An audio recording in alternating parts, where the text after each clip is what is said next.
des élus. Avant tout, Monsieur le maire, vous féliciter pour votre réélection aujourd'hui, après l'effort de votre équipe dimanche dernier. C'est donc un deuxième mandat que vous avez effectué, avec une équipe en partie renouvelée, et dont on mesurera les capacités à rester soudés au fur et à mesure des dossiers à traiter. Vous le savez, et tous les élus, nouvellement élus, anciennement élus ou nouvellement élus, le savent, ces sujets, ces dossiers sont nombreux et très très importants. Ils sont nombreux à la ville comme à l'agglomération et vont nécessiter des politiques volontaristes qui répondent aux grandes urgences du moment. Il ne va pas seulement falloir continuer, il va falloir parfois rompre avec les politiques menées depuis malheureusement de nombreuses années. L'urgence économique, bien sûr, vous l'avez rappelé, l'emploi, qui va être un élément majeur, un défi majeur pour notre territoire, mais pas seulement l'emploi du BTP. Aussi, on l'a vu en entrant dans la salle, l'emploi de tous les acteurs les plus fragilisés, et en particulier les acteurs de la culture, qui ont besoin véritablement, immédiatement, d'un plan d'urgence pour la culture. Les laissés pour compte sont très nombreux et vraiment en très grande difficulté. Je ne sais pas si aujourd'hui vous mesurez vraiment l'ampleur de l'urgence et de la tâche.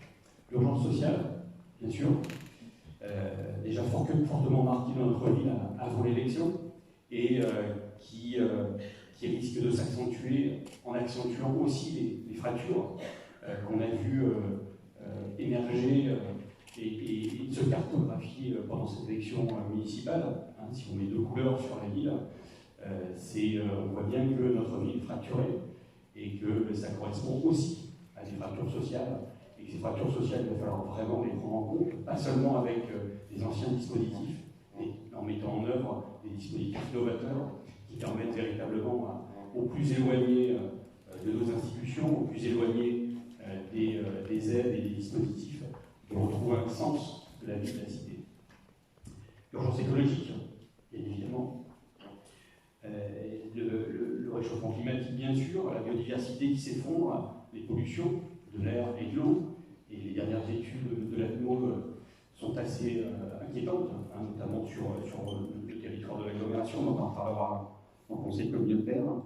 Bien évidemment, ces politiques écologiques, elles ne peuvent pas se réduire vous l'avez dit, à un territoire zéro carbone aussi ambitieux soit-il. Il faut construire l'autonomie de notre territoire. On ne peut pas le construire avec des politiques qui ne parlent que de développement et d'embellissement, ce n'est pas possible. Et puis enfin, l'urgence démocratique. L'urgence démocratique, compte tenu des niveaux d'abstention que les uns et les autres, vous rappeliez dans vos prises de parole, elles doivent nous rendre, bien évidemment, ce niveau d'abstention doit nous rendre humbles par rapport à la fonction d'élu que nous portons. Elle doit nous interroger sur notre manière d'associer les habitants, bien sûr, aux décisions qui les concernent. Il y a au-delà d'une fracture, il y a un véritable gouffre qu'on a pu les uns et les autres non pas découvrir, mais vraiment prendre en pleine figure, parfois en se rendant et en multipliant les réunions dans les quartiers, soit au cours du mandat précédent, soit au cours de la campagne électorale. Les quartiers dans lesquels nous sommes, Villeneuve-des-Salines, qui va faire l'objet d'un programme de rénovation urbaine majeur pour le développement de notre ville, doit être un des leviers, bien sûr, pour reprendre langue avec les habitants qui ont été associés au départ, qui sont encore pour les uns associés à certaines décisions, à travers notamment la maison du projet.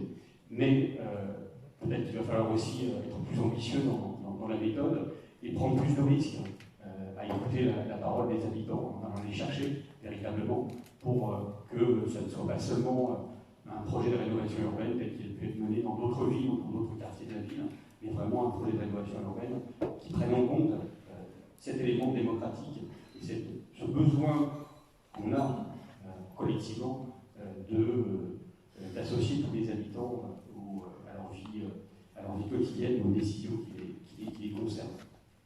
Nous savons que vous avez certaines de ces urgences en tête et qu'elles font l'objet de politiques sectorielles. Nous savons que les services de la ville, et je voulais les saluer, ont les compétences et souvent la volonté de les mettre en œuvre. Nous serons pour notre part vigilants sur le caractère systémique et donc sur les priorités en termes de moyens humains comme financiers qu'elles nécessitent. Il va falloir faire des arbitrages très importants à la ville comme à l'agglomération. Nous serons extrêmement vigilants sur ces arbitrages, puisque on est tous et vous l'avez dit dans votre programme, nous l'avons dit dans notre programme, l'urgence, c'était le mot quasiment le plus important de la campagne. Maintenant, il va falloir être à la hauteur de ces urgences et véritablement mettre les moyens là où la démocratie, la vie en société et puis les urgences écologiques sont criantes. Nous opposons quand il le faudra, bien sûr. C'est notre rôle aux politiques climaticides, comme celles qui accentueront les fractures sociales. Mais nous serons bien sûr constructifs. Nous accompagnerons sans réserve tous les projets qui contribuent à la transition écologique, sociale et démocratique. D'ailleurs, on voulait vous remettre une première proposition, puisque c'est le plan d'urgence pour la culture. Nous avons été les porteurs dès le 11 mai dernier. Vous ne l'aviez pas reçu. Donc je vais me permettre de vous remettre en main propre. Il y a des propositions qui ont été co-construites avec les acteurs de la culture. Et voilà, c'est parti pour nous de notre premier acte, de notre opposition dans cette mandature, c'est de remettre ces éléments-là. Nous porterons pendant ce mandat, bien sûr, les valeurs qui nous sont chères, la responsabilité écologique, l'implication citoyenne, la solidarité, l'émancipation, la coopération, l'humanisme. Ça, je pense que, j'espère qu'on le partage tous, on les partage tous ici. Et puis l'éthique. Vous avez présenté une charte tout à l'heure, une charte de l'élu. Moi, je souhaite, j'invite tous les citoyens, tous les élus aujourd'hui à signer la charte anticorps, par exemple, qui est vraiment une garantie de notre respect des règles de l'engagement démocratique.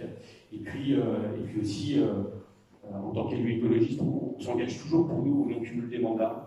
Je pense que dans la vision aujourd'hui pour les citoyens de la vie politique, il est important qu'à cette charte des élus, on puisse associer un engagement sur le non-cumul des mandats, dans le temps bien sûr, et dans les fonctions. Se consacrer à un mandat, vous verrez, nouveaux adjoints, nouveaux élus, c'est un engagement à temps plein, si on veut bien faire son engagement d'élu, si on veut travailler avec les services. Et je ne pense pas, très sincèrement, même si je n'ai pas vécu l'expérience et que je me l'interdis, qu'on puisse cumuler plusieurs mandats. Mais pour se terminer, donc, je vais terminer en saluant tous les nouveaux élus, en particulier les élus de notre groupe, Carole Ligard, Océane Marianne et Éric Pasquier. On travaillera bien évidemment avec plaisir dans ce travail d'opposition. On sera constructif, on sera vigilant, à la fois pour vous aider à avancer sur des dossiers, et puis aussi pour vous dire qu'à certains moments, vos engagements qui étaient écrits sur les affiches, l'écologie, le vote utile pour l'écologie, c'est vous. Il va falloir démontrer pendant 6 ans, et je pense que pour certains d'entre vous, ça va être un peu compliqué, mais voilà, on sera vigilants.